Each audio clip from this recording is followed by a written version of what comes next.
കൊല്ലത്ത് അതിതീവ്ര മഴ പെയ്യുന്നു. കൊല്ലം ജില്ലയുടെ കിഴക്കൻ മലയോര മേഖലയിൽ അതിശക്തമായ മഴ മണിക്കൂറുകളായി ലഭിക്കുന്നു. അറബിക്കടലിൽ ന്യൂനമർദ്ദം തീവ്രമായിരിക്കുകയാണ്.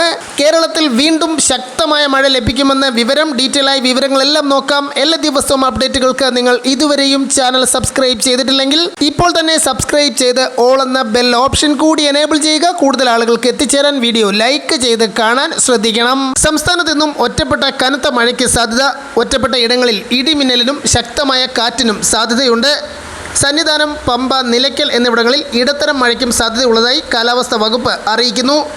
അപ്രതീക്ഷിതമായി കൊല്ലം ജില്ലയുടെ കിഴക്കൻ മലയോര മേഖലയിലും കൊല്ലം ജില്ലയിൽ വ്യാപകമായും ഇപ്പോൾ അതിശക്തമായ മഴ മണിക്കൂറുകളായി ലഭിച്ചുകൊണ്ടിരിക്കുന്നു. കർണാടക തീരത്തിനും മധ്യകിഴക്കൻ അറബിക്കടലിനും മുകളിലായി ശക്തി കൂടിയ ന്യൂനമർദ്ദം സ്ഥിതി ചെയ്യുന്നു. അടുത്ത 2 ദിവസങ്ങളിലായി പടിഞ്ഞാറ് വടക്കു പടിഞ്ഞാറ് ദിശയിൽ മധ്യകിഴക്കൻ അറബിക്കടലിന് മുകളിലൂടെ സഞ്ചരിക്കാൻ സാധ്യതയുള്ളതിനാൽ ആ ഭാഗങ്ങളിലേക്ക് മത്സ്യബന്ധനത്തിന് പോകാൻ പാടുള്ളതല്ലെന്ന് കാലാവസ്ഥാ വകുപ്പ് നേരത്തെ അറിയിച്ചു.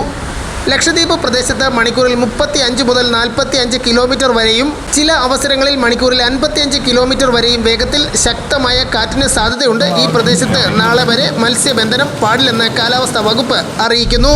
തെക്കൻ കേരളത്തിൽ ഇന്ന് ശക്തമായ മഴ ലഭിക്കുമെന്നാണ് ഇപ്പോൾ അവസാനമായി ലഭിക്കുന്ന വിലയിരുത്തൽ. കൊല്ലം, തിരുവനന്തപുരം ജില്ലകളിലടക്കം ഇപ്പോൾ വ്യാപകമായി അതിശക്തമായ മഴ ലഭിക്കുന്നു.